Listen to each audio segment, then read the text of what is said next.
Hey, what's up, everybody? Welcome into Tom Curran's Patriots Talk podcast. We got a banger for you today because I spent some time doing some research to kind of make my point about how difficult it is to take a player in the top 5 or 10 at the quarterback position and ensure yourself of success.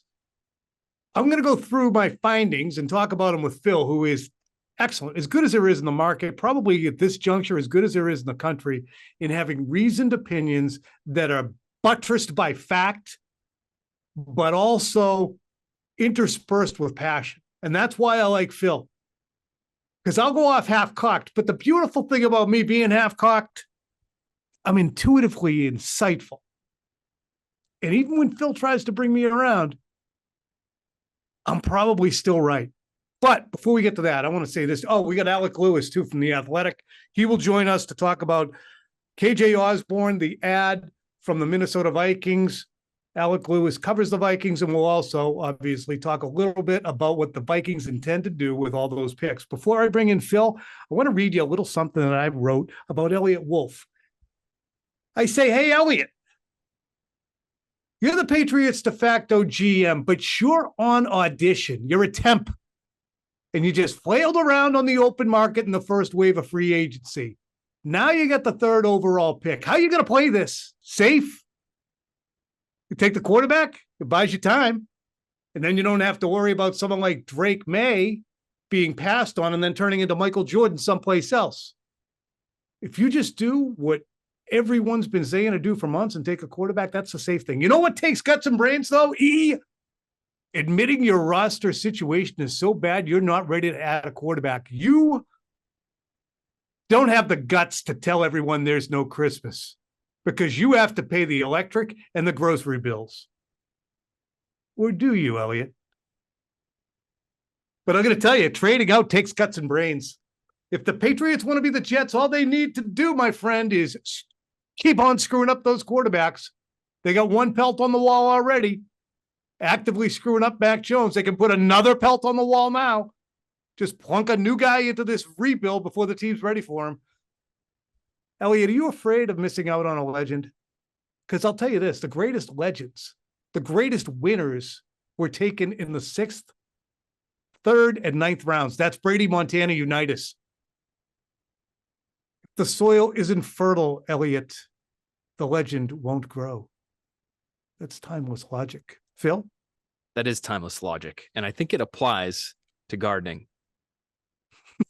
I don't know if it applies to football. I understand what you're saying, and I do agree with you. I think for the vast majority of instances where we can track this, it is, and it makes sense. Of course, it is elementary. Beneficial for a young quarterback to be dropped into a good situation. 100%. It is not foolproof, however, that a quarterback dropped into a good situation has success. And there are some recent examples of that happening too, oddly enough, with the Broncos, with Tim Tebow going to a not so bad 8-8 team taken in the 1st round. And boy, did he stink. And they had time to develop him, and they had a good quarterbacks coach there by the name of Josh McDaniels that we both know and respect. Not a good situation. I don't like that example. I like Carson Wentz as a better example for you. Paxton Lynch is another good example. First round pick, goes to an AFC championship team in Denver. They have the ability to develop him. That is a great situation. He flat stinks. And Trey Lance is the most recent and maybe best example of a guy going to a phenomenal situation, coaching-wise, roster-wise. There is no soil more fertile than what they have out there in the Bay Area, and he failed. But it was so fertile there that a tiny little sprout who had no business overshadowing him, it was so fertile that sprout flowered instead. Brock Purdy. And so that's a fair point by you. What I would say is it's really difficult to bank on the fact that you're going to find a Brock Purdy. Okay. And they got lucky. They took the last player in the draft, and they lucked out that they had a good situation that was able to nurture a player who's pretty good. He's obviously better than being the last pick in the draft. We would all acknowledge that. But is that a plan? Can you build your team and plan on taking the next Brock Purdy or plan on taking the next Dak Prescott or even Jalen Hurts. These are Yes. examples of, in my opinion, because the vast majority of starting quarterbacks in the NFL are first-round picks, players that teams invest their livelihoods in. You can bank on. It's really hard to find that guy outside the first round. It is, but you can bank on being a good team, building a good team like the Chiefs did, and drafting 10th and finding Patrick Mahomes. You can be a playoff team like the Buffalo Bills were in 2017 and work the draft so that you end up with the 7th overall pick and take Josh Allen. That's what I think is the logic behind all this.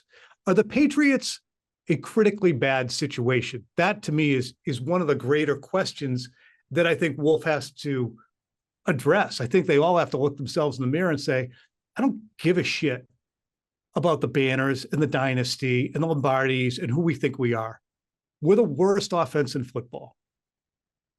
And we haven't done very much to get better. So we got to face the facts and realize that our situation is so bad that we might be disqualifying ourselves in some ways to bringing the quarterback in. The Patriots like to have an inflated sense of self, that they're still that team. They're not.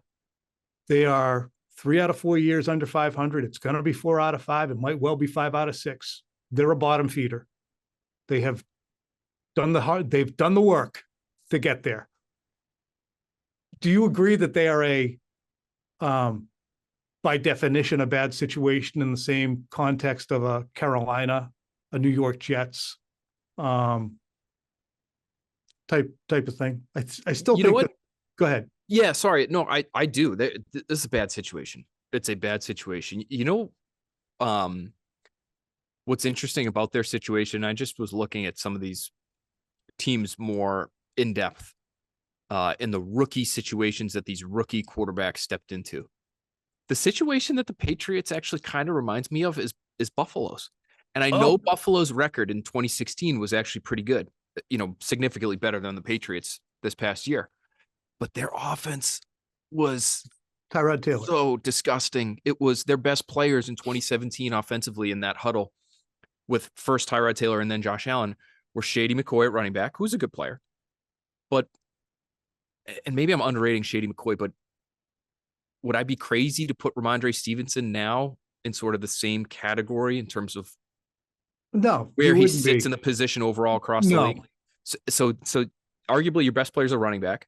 And then the tight end was the second best player, was Charles Clay, who I think is a Hunter Henry-ish kind of tight end. Yep. And they had no receivers. They had, I'm going to have to look up his name now. Oh, yeah, I don't have to anymore. It just popped into my brain. Fat Kelvin Benjamin. And I hate saying that too, because that's John, make sure you edit that out. Yeah, edit that out. Beep it. Don't edit, leave it. Just leave it. Maybe beep it, but catch the F, and maybe people will think I'm saying something. Kelvin Benjamin. More scandalous.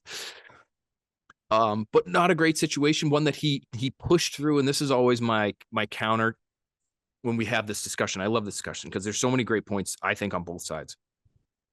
Is that if the Patriots take somebody at 3, I would hope that whoever that player is, for their sake, has the mettle to be able to get through it the way a Josh Allen got through a bad offensive situation, made himself a better player. Matt Ryan, Matthew Stafford. Matt Ryan's a good example. Peyton Manning, Drew Bledsoe. I mean, Bledsoe's offense actually is way better than what the Patriots have right now when he stepped into it in 93, but that was a bad team. No, it was not 93. It stunk. But he did have a left tackle in Bruce Armstrong. They had Bruce Armstrong and Ben Coates and Vincent Brisby. And I just feel what year did 93? Allen was taken in 18, correct? Do I have that wrong then? I think, yeah, because I might have messed that up. The Bills were 9-7. It's okay though. The Bills were 9-7 with Tyrod Taylor in McDermott's first year, and then Josh Allen's rookie year. 2018. Still, the point situation remains, holds. It holds. Yeah, because they were actually even, but they're actually even better. The Bills were even better than you're saying. But the offensive talent was not good. Look at that offense. LaShawn McCoy, Charles Clay, Kelvin Benjamin, Zay Jones. Yeah, you just misspoke on the year. On the year, but that's a bad offense. So here's, there's a lot of players, Tom. My just overarching point is there are a lot of players who were taken in the first round who went to bad teams. Joe Burrow most recently, Trevor Lawrence. I don't think he's been a huge success story, but that was an awful situation that he stepped into as a rookie. And people seem to like him quite a bit. So we have seen guys get through it, is my point, without the fertile soil.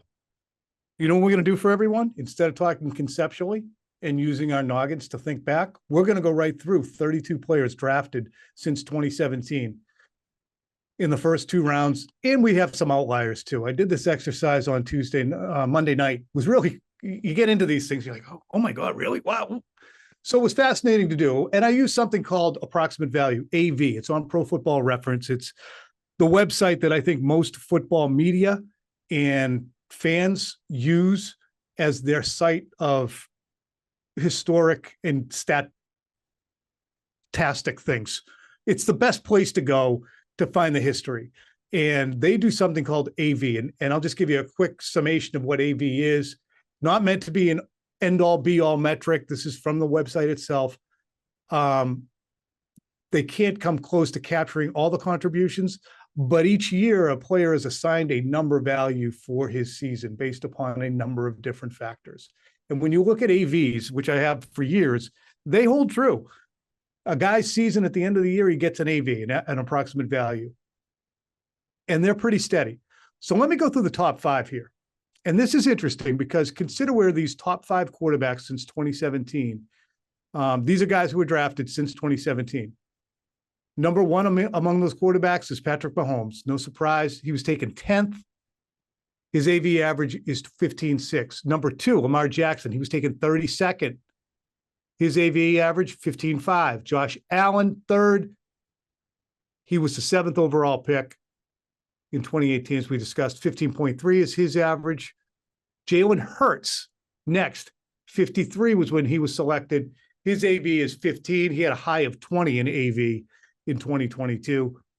And Justin Herbert really has been the most consistent guy among these younger players who hasn't been on a good team.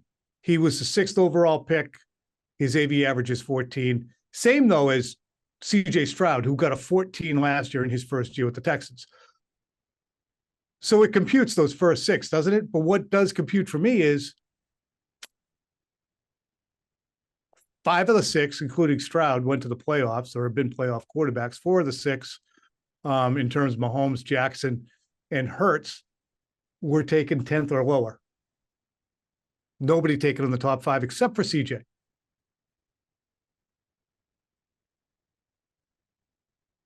Phil waiting for me to say something else. Are you on mute? No, I'm not. I thought there was no question. I was waiting for a question. All right, here we go then. Next up, we get into some number 1s. Okay, folks? CJ Stroud, I left off with him. He was number 6. Then we go to Kyler Murray. He had 16s in 2020 and 21. His average is 12. Then Brock Purdy, 262 overall. His average is 12. He had a high of 18 in 2023. Joe Burrow is 9th. Justin Fields, 10th. Trevor Lawrence, tied for 10th. Again, this makes sense. And you say, wait, Joe Burrow is better than everybody except really Josh Allen and probably Lamar. And the problem with Joe is best ability is availability. He does get docked and his grades go down in those seasons when he played 11 games or this past year when he played however many it was, Phil. So I still like the metric. Your turn. I like it too. And I think it's a good metric. And I've seen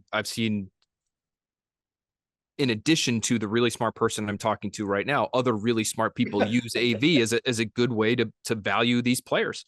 Our friend, Dr. Eric Eager, who works for Sumer Sports, works under Thomas Dimitrov. We've had him here on the podcast. I just saw this week, he posted a story where he uses AV as a means for gauging how successful these players have been. I do the one small qualm I would have with it is any metric that has Justin Fields only 10ths of a point behind Joe Burrow it gets a little dicey to me. Yeah. And the other one I want to include, and I'm still going to push for this. I already talked to you about this one and you refused to do it. Jordan Love deserves to be in the top 5. He only has 1 year as a starter. He didn't choose not to play those first 3 years of his career. You're averaging out his AV over periods of time where he was mop-up duty guy behind Aaron Rodgers. So I think you could put one more in there, and this would actually help make your case of quarterbacks going to good situations, generally speaking, have better success, because the Packers have never been really, really bad. Yeah, it's hard to, if the guy can't supplant the starter, and in his situation, it's an outlier, and he's with 26th overall pick. So he's not a top. I guess the point I keep trying to make is it all comes back to the Patriots. If you're a top 3 picking team, we have yet to get to a guy taking third. All right, let's do a few more. 12 through 16. You guys are going to like these. 12, Deshaun Watson, 10.5. 13, Tua Tagovailoa. He's at 10.5. He was taken 5th. Daniel Jones was taken 6th. He is at 14. Mac Jones and Baker Mayfield are tied with Daniel Jones. So Daniel Jones, Mac Jones, and Baker Mayfield all have an AV average of 8 over the course of their careers. Mac's high AV was a 14 in 21. I think he was 3 this past year. Highly deserved. Again, I find that interesting as hell. When I watch Mac Jones against Kenny Pickett's coming up next. When I watch Mac Jones against Daniel Jones 2 years ago, you feel the same way. Mac Jones looked like a much better player than Daniel Jones going into that 2021 season that summer. Yes, he did. And so it just shows you how badly that whole thing fell off. I have a lingering thought. Let's get through this list, but I do have a lingering thought about the situations that these guys have fallen into. Again, a lot of these guys find themselves in good situations early in their careers. It helps them become the great players that they've become. I have a lingering thought about how difficult it is to build that situation, but let's keep going with this list. All right, this is cool too, because it gets into some of these guys who were taken later in the first round and ended up in bad spots. Kenny Pickett, Will Levis, Jordan Love, they're 17, 18, and 19. They were taken 20, 33, and 26. Their averages are 6, as Phil pointed out. Asterisk next to Jordan Love. Gardner Minshew, also a 6, taken 178th overall. Then we get into a little fleet. This is awesome. This is a fleet of top 2 picks. Bryce Young is at 19, tied with Gardner Minshew. Again, 1 year, big deal. But Mitch Trubisky, who actually had a high of 13 in his second year. So Bryce Young, Mitch Trubisky, Sam Darnold, Zach Wilson, Drew Lock, and Deshaun Kaiser are in a cluster between 26 and 19. And then we go to Anthony Richardson, who had an abbreviated rookie year, but looked pretty good. The late, great Dwayne Haskins is at 28. He was a 15th overall pick. I threw in Stidrock. He is at 29. He was 133rd overall pick. His average of AV is 1.5. Then you go Trey Lance, Josh Rosen, and number 32, Bailey Zappi. He was taken 137th overall. His AV average is 1. So look at the situations. It's fascinating. Patriots situation, not really that good for Zapster. Josh Rosen, Arizona, and then where'd he go? Miami. He just wasn't into football. Trey Lance, overshadowed. This is a weird group down there, but the one team I keep coming back to, Phil, as a example for the Patriots is don't be the Jets. Just try not to be the Jets. And when you look at Sam Darnold and Zach Wilson sitting there at 23 and 24 and having to do it back to back like that, that's what I'm afraid of for the Patriots, because this is their second swing at the piñata. Your turn. The issue for me is it's really hard to put together some of the situations that we're talking about here. Again, I would say Josh Allen came into a not so great situation. So that one is conceivable, though I don't think there's a Josh Allen. Did you say Josh Allen had a not so great situation? He had a not so great situation. Come on, man. They were in the playoffs the year before. We just talked about their offense. Their best receiver is Kelvin Benjamin. Come on. Bad offensive situation to be dropped into, especially compared to some of these other guys. But not even close to compared to what the Patriots are looking at. No, offensively, it's the same. Offensively, it's the same. Patriots, it's that bad. It's the coach. You know what? It's the coaching in New England last year. Not just limited to Bill. It's the coaching in 2022, bridging into 2023, and the offensive line, whatever. And the talent on the offense, it's all of it. That's the one I would. They won 4 friggin' games. I think right there is a horrible situation. I think offensive talent wise, Josh Allen stepped into something about as bad as a rookie.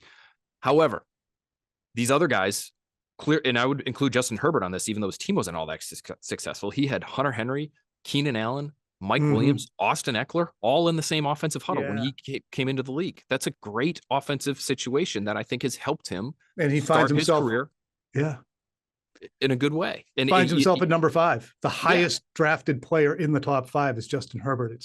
And he was taken 6th. So I look at Mahomes' situation in Kansas City, and I look at Hurts' situation in Philly. The Ravens situation less so. I think, man, Lamar's just so electric and he can do so much on his own. And they're just such a stable organization. They are. I think it's harder to create the Chiefs and Eagles situations than it is to find a great quarterback. I think doing what the Chiefs did, finding a Hall of Fame tight end in the 3rd round and finding a Hall of Fame talent, a horrible person, but a Hall of Fame talent in the 5th round at receiver, that to me isn't replicable. That's fortunate. It's not a blueprint. And because of that, and they had Alex Smith and they had a great offensive coach, all those things came together to make that situation what it was, to help nurture the obviously incredible talent that Patrick Mahomes is. Jalen Hurts. What about the Niners? For Brock Purdy? For Brock Purdy or Jimmy. Kyle Shanahan got there. Again, 17. I would say, you struck gold. You lucked out with George Kittle in the 5th round. Debo Samuel, even in the 2nd round. What Mike number McGlinchey was he taken that year? Sorry, I don't mean to keep interrupting, but I just don't. No, but these are guys, Ayuk, I believe, is a late 1st round pick, so good for them. They identified a guy who ended up being a good player. But they swing a huge trade for Christian McCaffrey to capitalize on the good situation that they had. Trent Williams, I believe, was a trade as well. Was he a trade? Yeah, Washington and disgruntled. So very rare situation where you have a premier franchise left tackle who becomes available. Like you can't plan on those things happening. The Eagles one I'm fascinated by because the strength of their team when Jalen Hurts came on and had the year he had a couple years ago and they get to the Super Bowl is driven by an offensive line led by one guy drafted in 2013 and one guy drafted in 2011. Jalen Hurts is probably in middle school. And so that's a build that goes over a vast period of time where, again, are you sure if, for instance, you pass on the quarterback this year and say you trade down, say you make the trade with the Vikings and you have 2 first-round picks, are you going to get an A.J. Brown type and a Lane Johnson type in the 1st round this year? Because that's the kind of situation you need to create to give that guy the same situation that somebody like Jalen Hurts has. There's a confluence of things that need to happen there to allow those players to blossom the way they did. Yeah, I mean, look at the Bears. I think they have been trade guys at different junctures, and they're still mired in what we would call the 2nd division in baseball. Too, if you look at Philadelphia, because they're aggressive in the trade market too. And all these teams are way ahead of the Patriots on the learning curve. I don't care how many pods I did with Gerard. I don't care how many times we did quick slants together. He's not as good a coach yet as Kyle Shanahan. End of story. So Kyle Shanahan, and I would imagine that Gerard would allow for that. He might end up being better, but at this point, Kyle's got a little more acumen, especially on the offensive side of the ball. And that's where the Patriots are hurting. So is the Ben McAdoo, Alex Van Pelt comparable to Kyle Shanahan? Because that's how a team went from ass, which they were in 2016, to a shaky 2017. Bill puts Jimmy Garoppolo on their doorstep with a note, take good care of my Jimmy. And then the next year they go to the Super Bowl with Jim. Then they try to replace him with Trey Lance. They screw that up, and because he and John Lynch have built such a good team around him, they're able to withstand Trey Lance and bring in Brock Purdy. Meanwhile, in Philadelphia, they're wheeling, they're dealing, they're making things happen. And the next thing you know, they get Devontae Smith to play too. Here's a couple deals, Phil, as we do this, that I want the Patriots to keep in mind. Okay? Can I just ask you really quickly? Yes, sir. Yes, sir. Yes, sir.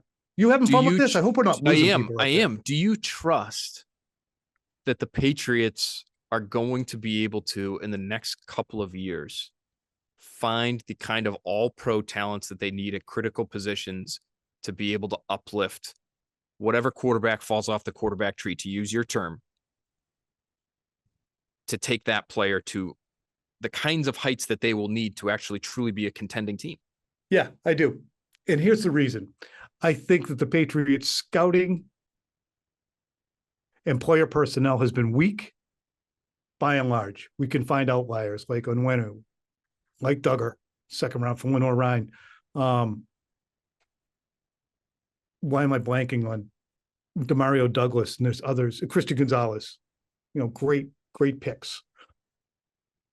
But their player personnel and their acumen has been lacking. Bill has been, I said it a few years ago, it feels like it might be time for Bill to divest himself from the offense. And that's before he really started to suck. So offensively, they're going to be better. I think that Eliot Wolf will be more attuned to the rest of the league and to his fellow GMs and personnel people than Bill is. He's got more at stake than Bill and Matt Groh did, because he has one shot. He's got the third overall pick. He's got $75 million of cap space still. He's on a high wire right now.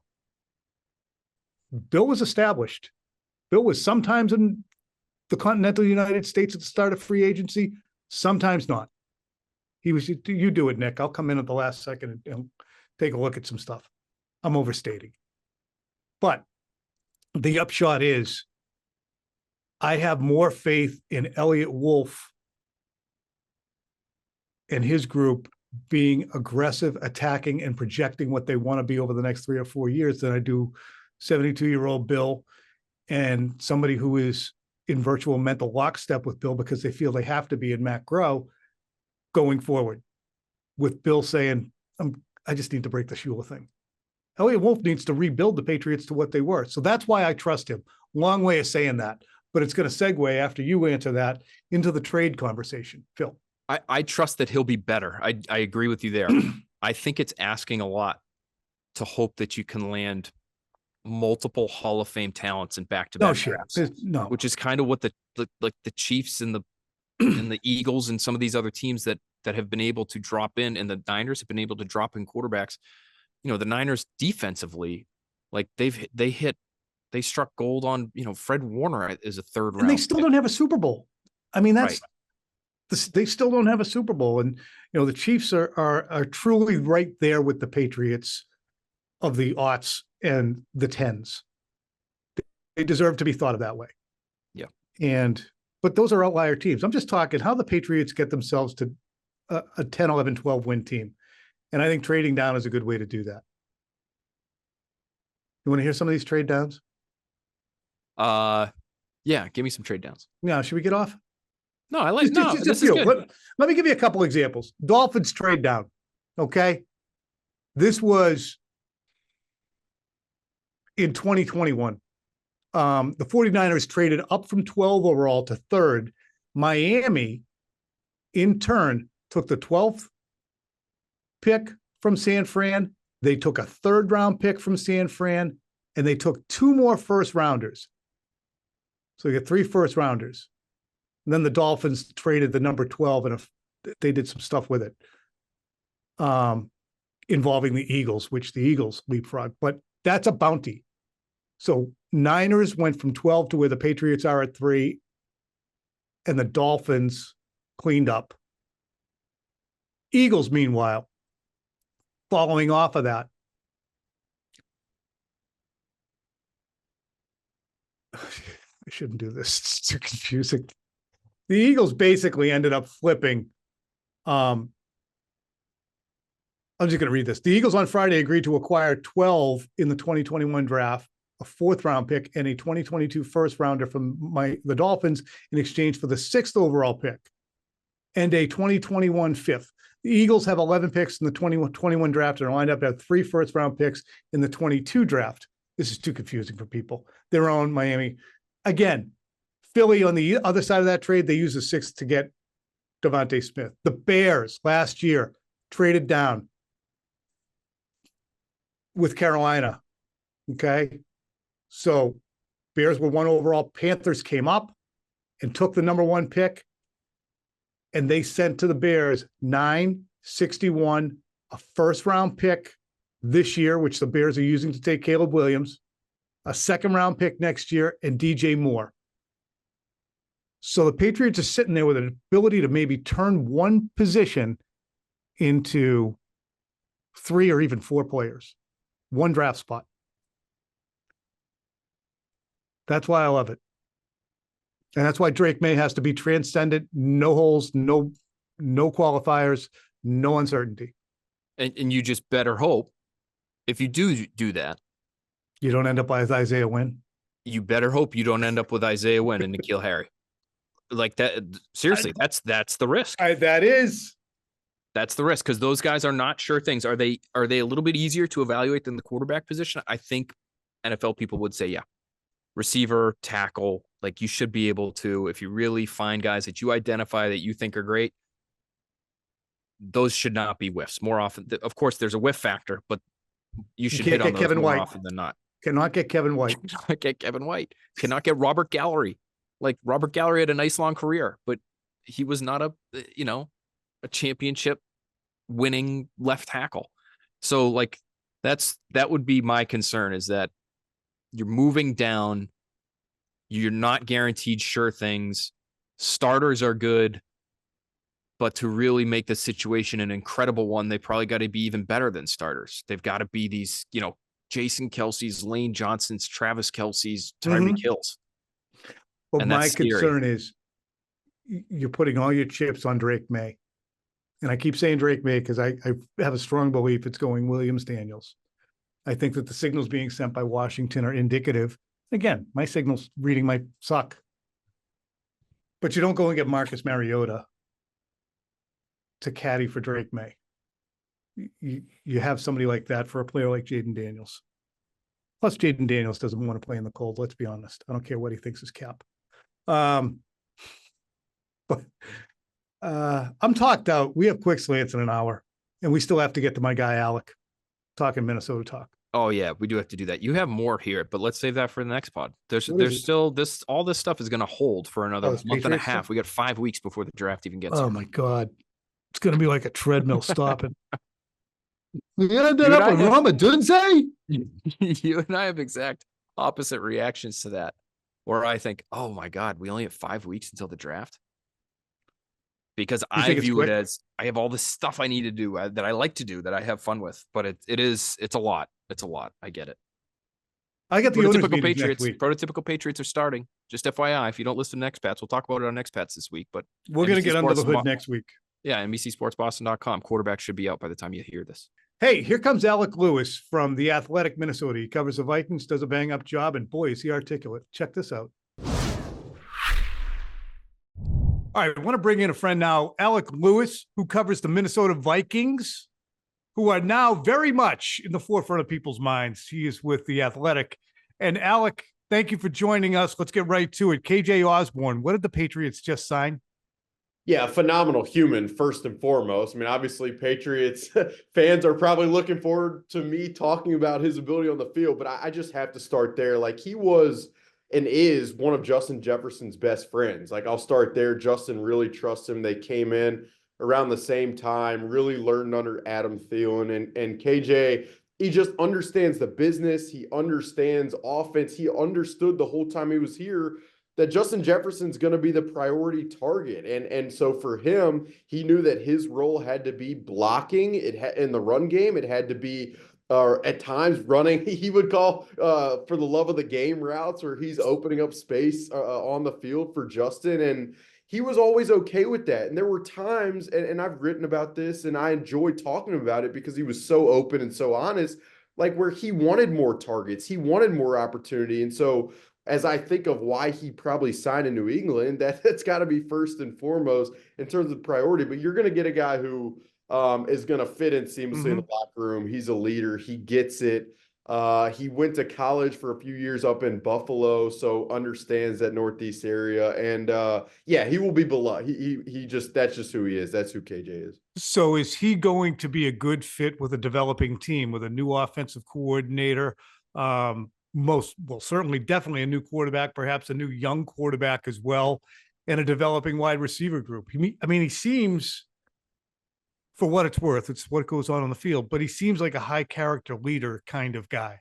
No question. A perfect type fit if you're looking for someone who's not going to create headlines, who's not going to call for the ball on the sideline or throw. That's just never been who he is. And I don't think it's who he's going to be. And that's not to say he's not really, really motivated to earn more targets and earn more opportunities. I mean, he works down in Miami with a guy, Mo Wells. I mean, I've talked to him multiple times over the course of my time here. And he would talk consistently about how KJ would work alongside a Jarvis Landry, alongside Justin, and would really give them a run. Like he is that motivated, I think, to prove that he's more than what he was here, which was a number 3 wide receiver. And I imagine him in a fit with that offense as kind of a insert in the run game when need be. He's a bigger body, but also he can run routes. He made a couple really big catches in certain games here. I mean, I go back to my first year here in 2022. They played Detroit. He's from Ypsilanti, Michigan,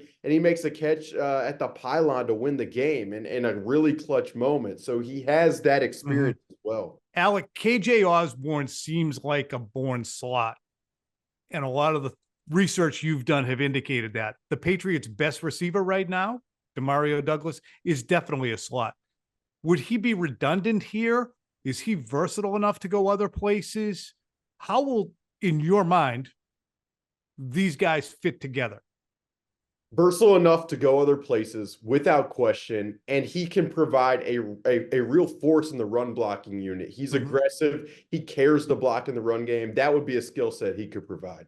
And that's something that Demario Douglas can't do as a smaller wide receiver. So it is complementary. Is KJ Osborn the kind of receiver who can become a quarterback's best friend? No question about it. Just in terms of the support that he would provide to a young guy or even a veteran guy. He cares. He's aware. That's what about on third down, though?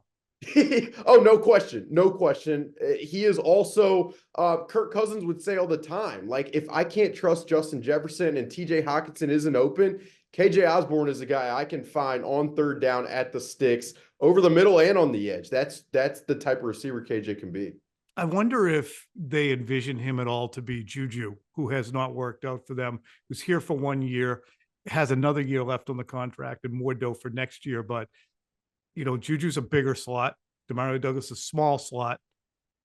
And obviously you get in between KJ Osborn. So it's going to be fascinating to watch that play out. You know what else is going to be fascinating to watch play out, Alec?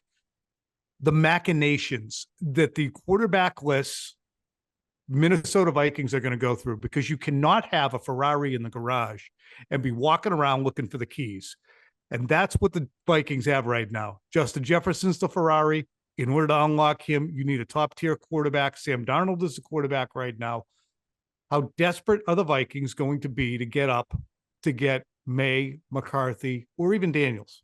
I think pretty desperate. And from the time Kirk Cousins departed and moved to Atlanta, it seemed pretty obvious that option 1A at this point is for them to get their guy. And obviously at this point it is hard to identify which guy it is specifically, but I would be very surprised if Kwesi Adofo-Mensah, a GM who derives from Wall Street, is not going to do everything he can to trade to the optimal spot where he feels like he can find his guy and head coach Kevin O'Connell's guy. Is there a level of desperation there because Justin Jefferson is on that roster to maximize the amount that you're paying him? Additionally, they weren't a bad team in 2023. So they're not where the Patriots are.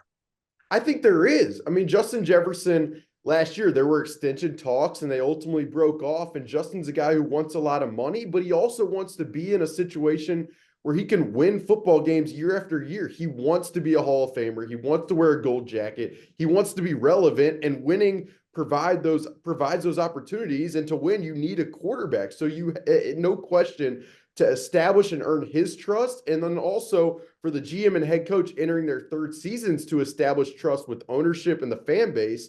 To me, there is a pressure to make something happen here. I don't know if you've yet bumped into Thor Nystrom out there. He is unbelievable on the draft and on quarterbacks. We had him on last week, and he is a Vikings guy from Minnesota. You talked about J.J. McCarthy as being better than Drake May. You got any idea at all who the Vikings might target? Yeah, I mean, the easy place to go is Drake May, considering Josh McCown coached him in high school at Myers Park in Charlotte. There is a really close connection between those two. I don't think they spent time at the combine together because the rule, like, it was a tough thing, but they are very close. Josh's kids are close with Drake. That's the obvious name. I also think I've talked to a couple people down at LSU. Sounds like the Vikings were pretty early on Jaden Daniels and asking questions about him and intrigued about him. So those are the two names I'd start with. And then JJ McCarthy will probably have some attention. It seems like he's ascended a little bit. And so those three are probably, without question, the three that I would focus on and center on if I'm thinking about what the Vikings might do. If you had to blindfold yourself and throw a dart, because that's what we're doing on March 19th. What will the Vikings end up doing? What will they end up giving up? I think they're going to make a pretty splashy trade. That's where I'd peg it. I think they'll give up what they need. I go back to Brandon Beane's quote in Indianapolis when he was asked about trading up for Josh Allen. Brandon Beane's like, if it doesn't work, then I'm not here anyway. If it does work, then no one cares what we gave up. And to me, it's a similar spot probably right now with where GM Kwesi Adofo-Mensah and head coach Kevin O'Connell are. And to be able to bring a guy like that in would be pretty huge in terms of where they want to take this thing from a team building perspective. They just got to be sure. They just got to be sure that May can be like Allen. And I don't know if you can be sure. The odds are like 40% hit rate at best on these things. So it's tough. Well, what's great about Minnesota, and I did a long story, actually a deep dive that I'm still working on. You need to have a team that has some semblance of capability to bring in a top 5 quarterback and anticipate any success at all. Because if you don't, if you're bringing them into a trash situation, then you're going to have a Mayfield or even worse, a Darnold or a Wilson right on down the line. I could have kept going back with my thing and looked at all the guys, but it's top 3 is rough. 6 through 15, you got a better shot, but you have almost as good a shot of being a top 10 quarterback in the league if you were taking 32 or less. I'll send it to you when I'm done with it. You'll like it. No, I appreciate it. I mean, it's a select group, but it's just the drafted quarterback since 17. And I do give the Vikings credit because head coach Kevin O'Connell, before he arrived in the NFL as a coach, he was in the private quarterback training sector. So he's very familiar with this world. He's thought a lot about this world, and they really have priorities in terms of development. And one of them I do think has been to make sure when that guy comes in, he is surrounded by a boatload of talent at many spots. And they, again, I give them credit in the fact that they went out and acquired TJ Hawkinson. They obviously have Justin Jefferson. They drafted Jordan Addison. They just signed Aaron Jones. They have put together a very good group around a potential guy that they ultimately might draft. And that's why I say the Patriots don't deserve Drake May or J.J. McCarthy or Jaden Daniels, because they're too far away and you're going to doom yourself. You got to build the frame of the house before you start putting up like a million different analogies we could use, but they're just not in a position. You got to build out and then plop the guy in. And if you don't have a top 5 pick, then figure out a way to do it. And the way to do it is by amassing picks now and having that collateral later when you see a guy you like the Chiefs did. Alec, great stuff. We're going to be talking about this a lot. So maybe we'll be in touch again. No question. Thanks, Tom. Appreciate you having me.